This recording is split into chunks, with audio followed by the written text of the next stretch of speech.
नमस्कार दोस्तों, welcome back to episode 9 of the Gita part series.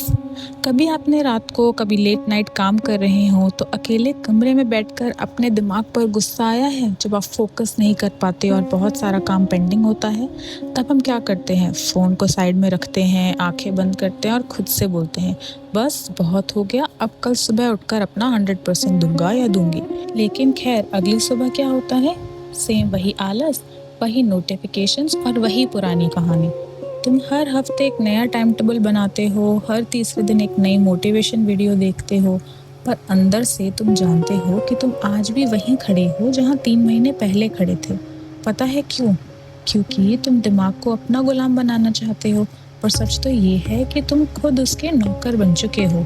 क्योंकि तुम्हारा जब भी मन करता है रील स्क्रॉल करने का, तुम बिना किसी सोचे समझे करने लगते हो, और जब तुम्हें लगता है कि तुम्हें सो जाना चाहिए, तुम बिना सोचे समझे सारा काम छोड़कर सोने चले जाते हो।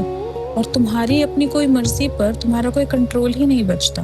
आज से हजारों साल पहले कुरुक्षेत्र के मैदान में दुनिया का सबसे बड़ा योद्धा यानी अर्जुन इसी तरह अपने दिमाग के आगे घुटने टेक चुका था।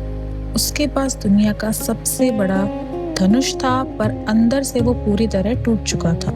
अर्जुन ने श्री कृष्ण से नहीं पूछा कि दुश्मन को कैसे मारूं। उन्होंने वही डर रखा जो आपके और मेरे अंदर है। तो भगवद गीता के चैप्टर 6 के 34th श्लोक में यानी 34वें श्लोक में अर्जुन श्री कृष्ण से कहते हैं, चंचल ही मन कृष्ण प्रमाथि बलवृद्धम धमा तस्याह निग्रह मनीये वायोरीव सुदुष्कर्मा।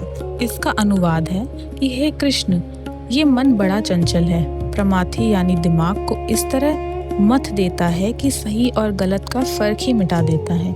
ये बहुत जिद्दी है और इसकी ताकत के आगे मैं हर बार हार जाता हूँ। इसे रोकना मुझे ऐसा लगता है जैसे कोई हवा को मुट्ठी में बंद करने की कोशिश कर रहा हूँ। तो ध्यान से सुनिए, जो अर्जुन एक चलती हुई मछली की आंख में भेद सकता था बिना ध्यान भटकाए, वो योद्धा कह रहा है कि इस मन को फोकस करना नामुमकिन है। तो अगर आज तुम्हारा मन तुम्हारे करियर से, तुम्हारी पढ़ाई से या तुम्हारे गोल से भटक रहा है तो घबराओ मत। ये तुम्हारी गलती नहीं है, ये इस दिमाग का डिज़ाइन ही ऐसा है।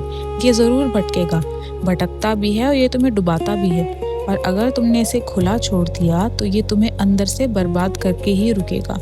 तो इसी तरीके से हम आगे समझेंगे कि कैसे आप फोकस कर सकते हैं और अपने दिमाग को अपने कंट्रोल में कर सकते हैं। चलिए इसको हम एक रियल वर्ल्ड एप्लीकेशन से समझते हैं।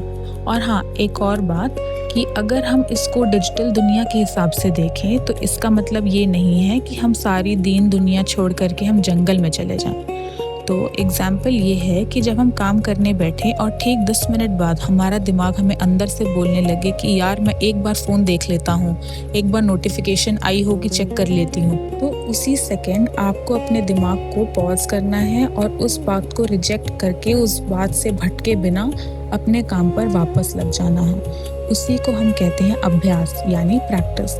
तो फोकस कोई स्विच नहीं है जो एक रात में अचानक से ऑन हो जाएगा, ये एक मसल मेमोरी बन जाता है। तो जब आपको लगे कि आपका दिमाग भटक रहा है तो एक सीनियर की तरह, एक बॉस की तरह या एक पेरेंट या दोस्त की तरह उसे डांटो और समझाओ कि नहीं, मुझे भटकना नहीं है, मुझे वापस काम पे लगना है। और जब आप ये रोज़ कम से कम 50 बार करेंगे तो आपके दिमाग को समझ आ जाएगा कि असली बॉस एक्चुअली कौन है। और आज के ज़माने में हम देखते हैं वैराग्य का मतलब होता है अपने दिमाग से फोमो को मिटा देना, यानी फियर ऑफ मिसिंग आउट वाली फीलिंग को ख़त्म कर देना। तो जब हम सुबह काम करने बैठते हैं और दिमाग को बोलते हैं कि अगले 2 घंटे के लिए चाहे दुनिया इधर की उधर हो जाए, मेरे लिए कोई एग्जिस्ट नहीं करता, मैं सिर्फ अपना काम करूँगा या करूँगी, उससे आप अपने दिमाग को फोकस करने में और शार्प बना सकते हैं। और टेम्परेरी मज़े करने के लिए या प्लेजर में जाने से पहले ही दिमाग ये बना लेगा कि उसको काम करना है, वही असली वैराग्य है। और इसी को कहते हैं सुपर ऑटोमेटिक फोकस मोड। जब हम अभ्यास और वैराग्य को मिला देते हैं और हमारा दिमाग इस स्टेट में चला जाता है जिसे गीता में कहते हैं चिता की एकाग्रता, जिससे आपका दिमाग हमेशा सुपर फोकस्ड रहेगा। इसके बाद जब भी आपके दिमाग में ये ख्याल आएगा ना कि चलो रील्स चला लेते हैं या चलो बाहर घूम आते हैं, तो तुम्हारा दिमाग तुम्हें खुद ये बोलेगा कि जाओ कुर्सी पर बैठो और अपना काम करो। जब तक ये पूरा ख़त्म नहीं होता तब तक तुम यहाँ से बिल्कुल नहीं उठोगे। तो तुम ऐसा दिमाग बनाने के लिए अपने आप को सुपर फोकस मोड में लाओ। अच्छा, आज का बस एक आखिरी सवाल आप लोगों से है, कब तक चलेंगे आप लोग अपने मन के इशारों पर? कब तक आप अपने ही बनाए हुए टाइम टेबल से भटकते रहोगे या भागते रहोगे?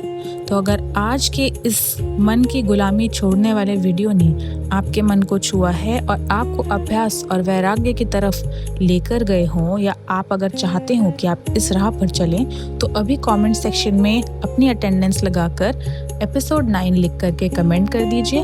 और ऐसे ही वीडियोस देखने के लिए मेरे चैनल को सब्सक्राइब कर लीजिएगा। आपने मेरी वीडियो को देखा और इतना सारा प्यार दिया, इतनी बड़ी मेरी फैमिली बनाई, मुझे मोटिवेट किया कि मैं ऐसे वीडियोस और बनाऊं। Thank you so much for watching and take care friends, bye bye.